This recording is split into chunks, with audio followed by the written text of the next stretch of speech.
Hello welcome guys दोस्तों, welcome back to my channel.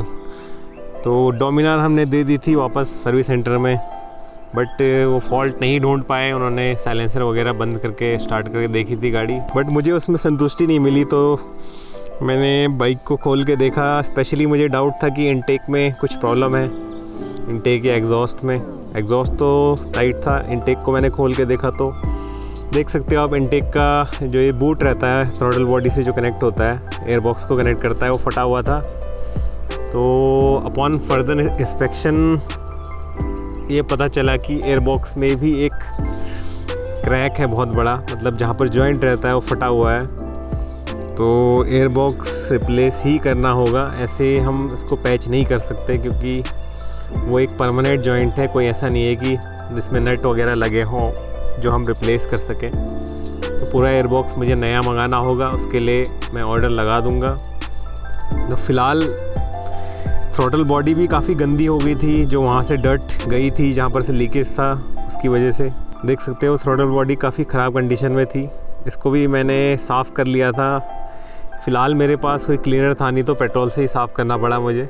इसके सारे सेंसर्स हटा के मैंने इसे क्लीन कर लिया था। और एयर बॉक्स भी मैंने चिपका दिया था, बट उसका कोई फ़ायदा है नहीं। फ़िलहाल के लिए ऐसे ही लगा दिया है मैंने इसको पैच करके, बट साउंड उसमें ज़्यादा इम्प्रूव हुई नहीं है, थोड़ा बहुत कम हो गई है। और इसके फटने का कारण मुझे एक और लग रहा है कि जो ये वायरिंग है, आप देख सकते हो, ये वायरिंग जो हार्नेस है वो अंदर से जा रहा है चेसिस के अंदर वाले पार्ट से, जैसे कि इसे बाहर से जाना चाहिए था अकॉर्डिंग टू वर्कशॉप मैनुअल। तो ये शायद जब चेसिस रिप्लेस हो रही थी तो उसी टाइम ये मिस्टेक हो गई होगी। तो इसे भी हमें वायरिंग भी हमें बाहर से करनी होगी। तो ये आपको मैं नेक्स्ट वीडियो में दिखाऊंगा जब मेरे पास एयर बॉक्स वगैरह आ जाएगा।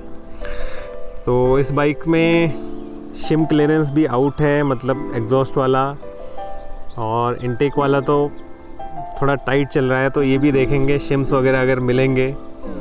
KTM में पूछना पड़ेगा हमें, क्योंकि बजाज में तो शायद अवेलेबल नहीं है शिम्स।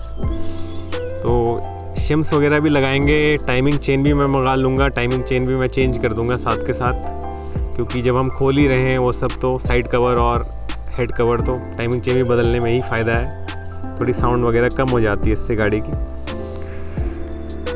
तो फ़िलहाल अभी पार्ट्स का ही वेट हो रहा है। तो पार्ट्स जैसे ही आ जाएंगे आपको नेक्स्ट वीडियो मिल जाएगी डोमिनार के ऊपर। जो शिम क्लियरेंस वगैरह लगाएंगे तो उसमें कुछ चीज़ें हमें चाहिए होंगी, स्पेशली उसके बिना स्पेशल टूल्स चाहिए होंगे जिनके बिना हम ये काम नहीं कर सकते। जैसे कि एक अच्छे से कैलिब्रेटेड हमें वर्नियर कैलिपर चाहिए, जिससे कि हम मेजर कर पाएँ एक्यूरेटली जो शिम की थिकनेस वगैरह है। बाकी मेरे पास फीलर गेज तो है ही, जो ठीक ठाक कैलिब्रेशन है जिसकी।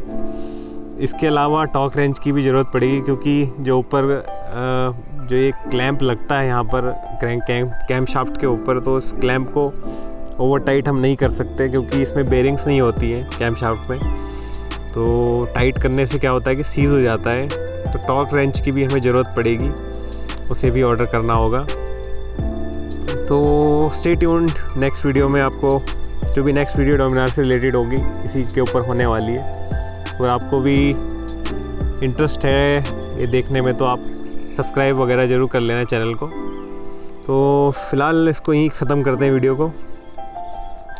तो मिलते हैं नेक्स्ट वीडियो में। सी यू, बाय बाय।